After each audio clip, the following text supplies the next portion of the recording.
है और आपका कितना इन्वेस्टमेंट हुआ है? सर जितना है उसकी तो कोई गिनती नहीं कर सकते हम लोग, क्योंकि एक एक आदमी का लाखों रुपए इन्वेस्ट है इसमें। और इसमें कम से कम 25,000 तो केवल सीपीसीटी है जो जमा कर हैं, जो जमा करता है। 25,000 तो इसमें सीपीसीटी है। इसके अलावा पैसा कितना है उसकी अभी कोई काउंटिंग नहीं हुई है। और मेरा खुद का जो अपना पर्सनल है वो 25 से 30 लाख है। और जो मेरे नीचे जो टीम है उसका टोटल मिला के जो मेरे से जो डाउन में है उनका कम से कम 3.5 करोड़ रुपए मेरे उसमें आता है।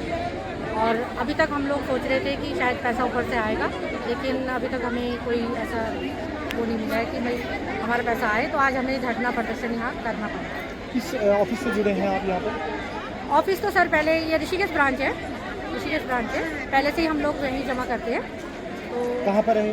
ये IDPL में है सर। अच्छा, और इसमें से अभी तक गिरफ्तारी कितनी हो गई है? गिरफ्तारी सर अभी तो 5 लोग तो पहले से जब गिरफ्तार थे, और अभी 7 तारीख को एक और गिरफ्तारी हुई है। और अभी कितने होने हैं?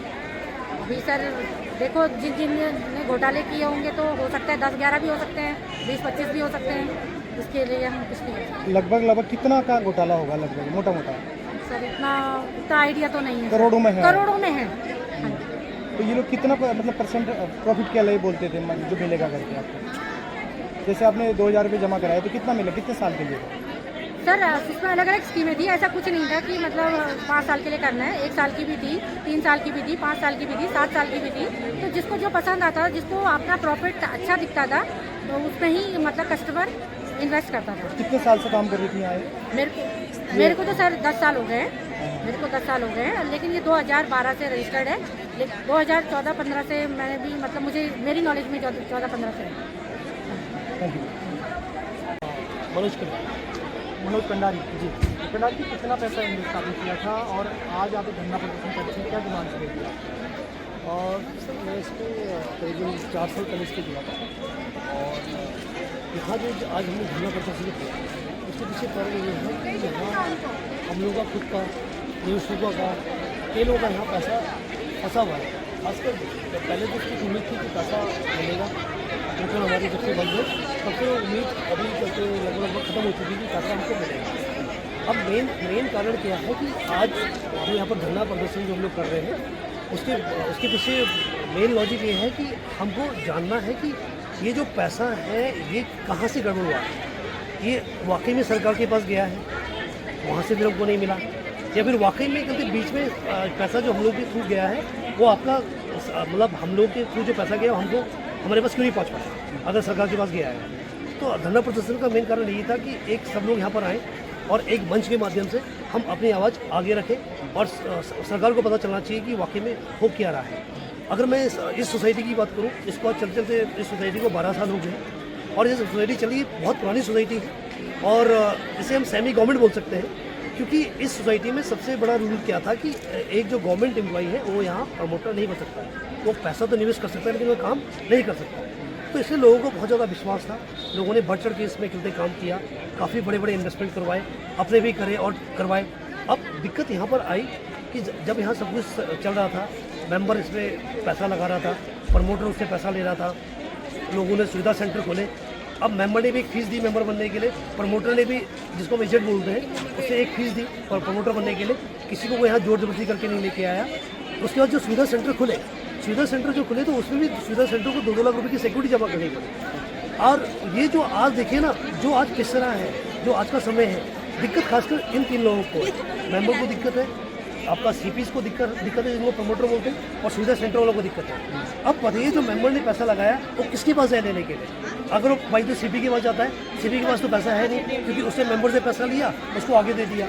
अगर भाई दे CP सुविधा सेंटर वाले के पास जाता है या मेंबर सुविधा सेंटर वाले के पास जाता है कि भाई CP ने सुविधा सेंटर में पैसा दिया, तो सुविधा सेंटर वाला पैसा कहाँ से देगा?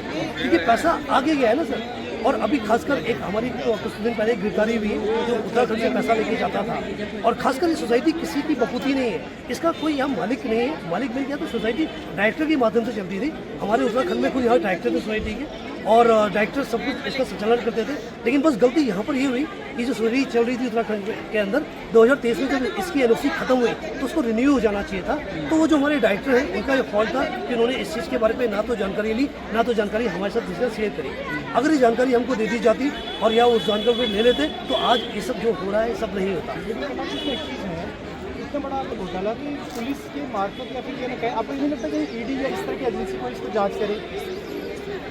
सर मैं तो ये बोलता हूँ कि बिल्कुल ईडी को जांच करना चाहिए, सीबीआई को जांच करना चाहिए। और ये जो आज धरना प्रदर्शन है उसके पीछे यही कारण है कि हम सब लोग एक साथ आए। और वाकई में देखिए मैं तो एक चीज़ बोलता हूँ और मुझे एक चीज़ पता है कि जब तक बच्चा रोता नहीं तो माँ को नहीं पता चलता कि बच्चे को भूख लगी है। सेम आज वो हमारी परिस्थिति है, स्थिति है कि जब तक हम लोग एक नहीं होंगे, अगर हम आपस में लड़ते रहेंगे और एक दूसरे का आरोप लगाते रहेंगे तो ये लड़ाई हमसे नहीं लड़ी जाएगी। और वाकई में ना तो सीबीआई एक्टिव होने वाली, ना तो ईडी एक्टिव होने वाली। तो बस आज जो खासकर जो लड़ाई लड़ रहे हैं ये सरकार को, हमारी जो सीआरसीएस है जिसमें ये आपका सोसाइटी रजिस्टर्ड थी, प्लस खासकर जो हमारा कृषि मंत्रालय है वहाँ रजिस्टर्ड थी, उन सबको जागरूक कराना है कि वाकई में एक बहुत बड़ा गलत घोटाला हो चुका है, एक बहुत बड़ी घटना हो चुकी है। आगे घटनाएं ना हो। अब जब पैसा जल्द से जल्द नहीं मिलेगा, भुगतान नहीं होगा तो हो सकता है कि कई लोग बहुत बड़े डिसीजन ले लें जिसकी जान मालिक की भी हानि यहाँ पर हो सकती है। लगभग कितना परिवार होंगे इस पर आप लगाइए। अब मैं पूरे भारत की बात करूं जो मेरे संज्ञान में है, करीबन ये लगाओ पूरे भारत में 6 करोड़ लोगों का 16 से 18 स्टेट के अंदर इसमें इन्वेस्टमेंट है और करीबन 5 लाख के आसपास सीपी है पूरे भारत के अंदर जो इसमें काम कर रहे थे। बहुत अच्छा काम चल रहा था, बहुत अच्छा एक रोजगार का साधन मिला हुआ था। कई लोगों ने अपनी गवर्नमेंट जॉब छोड़ के इसको यहाँ पर काम किया, कई लोग अपनी प्राइवेट जॉब छोड़ के उन्होंने यहाँ पर काम किया, कई लोगों ने अपने बिजनेस के साथ साथ यहाँ पर काम किया। तो काम तो यहाँ बहुत अच्छे से चल रहे थे, उसमें कोई दो राय नहीं, कोई शंका नहीं है। लेकिन मेन जो बात क्या हुई, खासकर जो पैसा नहीं पता चल रहा है कि पैसा जब हमारे माध्यम से गया, सुविधा सेंटर के माध्यम से गया, उर्मिला बिस्मैल जी के माध्यम से गया, ये पैसा कहाँ गया इसका नहीं पता चल पा रहा है कि सरकार के पास पहुंचा कि नहीं पहुंचा। तो बस हम ये धरना प्रदर्शन का यही कारण है कि सरकार को यहाँ पर जागरूक होना है, सरकार को यहाँ पर खासकर इसका निष्कर्ष निकालना है कि पैसा गया तो कहाँ गया। अगर सरकार के पास पहुंचा है तो सोसाइटी को बंद किया जाए, सबका पैसा दिया जाए। और अगर वैध सरकार के पास नहीं पहुंचा है तो खासकर जो लोग आज फरार हैं, जिनके ऊपर आरोप प्रतिरोप लग रहे हैं, उनको अंदर किया जाए और खासकर करते उनको अंदर करके उनकी संपत्तियां जब्त की जाए और हमारा पैसा हमको लौटाया जाए। और अगर भाई तो हम तो इतना ही बोलते हैं, अगर सोसाइटी आगे चलना जाए चले, हमको कोई दिक्कत नहीं है, लेकिन जो लोगों का भुगतान है उनको मिलना चाहिए, है ना। तो बस यही आज रिक्वेस्ट है आपके माध्यम से, है ना। धन्यवाद।